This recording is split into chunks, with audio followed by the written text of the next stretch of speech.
দ্রুত বিচার ট্রাইব্যুনালের ধর্ষণ মামলা নিষ্পত্তির দাবি জানিয়েছেন সম্মিলিত নারী প্রয়াস নামক সামাজিক সংগঠন। এ সময় বক্তারা প্রধান উপদেষ্টা ডক্টর মোহাম্মদ ইউনূসের প্রতি আহ্বান জানিয়ে বলেন, শিশু কিশোরী তরুণী ও নারীদের নিরাপত্তা নিশ্চিতের পাশাপাশি সকল ধর্ষণের মামলার বিচারের মাধ্যমে ধর্ষককে উপযুক্ত শাস্তির আওতায় আনতে হবে। সোমবার দুপুরে জাতীয় প্রেস ক্লাবের সামনে অনুষ্ঠিত মানববন্ধনে বক্তারা এসব দাবি জানিয়েছেন। পুরুষ আমার ভাই, পুরুষ আমার ছেলে, কিন্তু ধর্ষক আমার কেউ হতে পারে না। আপনার সন্তান ধর্ষক হতে পারে না। সুতরাং দয়া করে আপনারাও ধর্ষকের বিরুদ্ধে দাঁড়ান, ধর্ষকের বিপক্ষে দাঁড়ান। নারী পুরুষ সম্মিলনের মাধ্যমে এটিকে বাস্তবায়ন করতে হবে।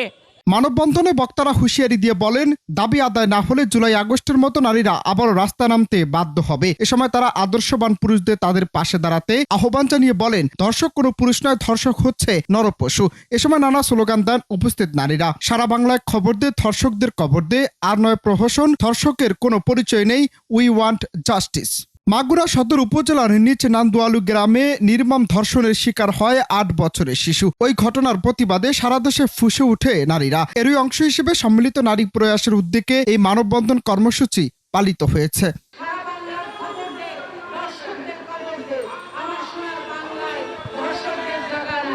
আমার সোনার বাংলায় ধর্ষকদের জায়গা নাই। আমরা একটি মানবিক সমাজ ব্যবস্থা গড়ে তুলতে চাই, যে সমাজ ব্যবস্থার মাধ্যমে একজন পিতা সত্যিকার পৈতৃক গুণাবলী নিয়ে সমাজে বসবাস করবে।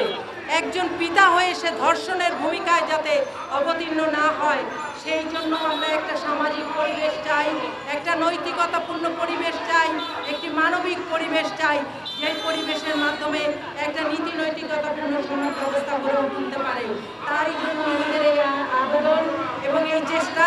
এবং আমরা চাই যে শুধু আসিয়ার ধর্ষকদের নয়, বাংলাদেশে যত নির্যাতনকারী ধর্ষককারী আছেন তাদেরকে এই দ্রুত বিচার ট্রাইব্যুনালের আওতায় এনে দ্রুত বিচারের ব্যবস্থা করা হোক।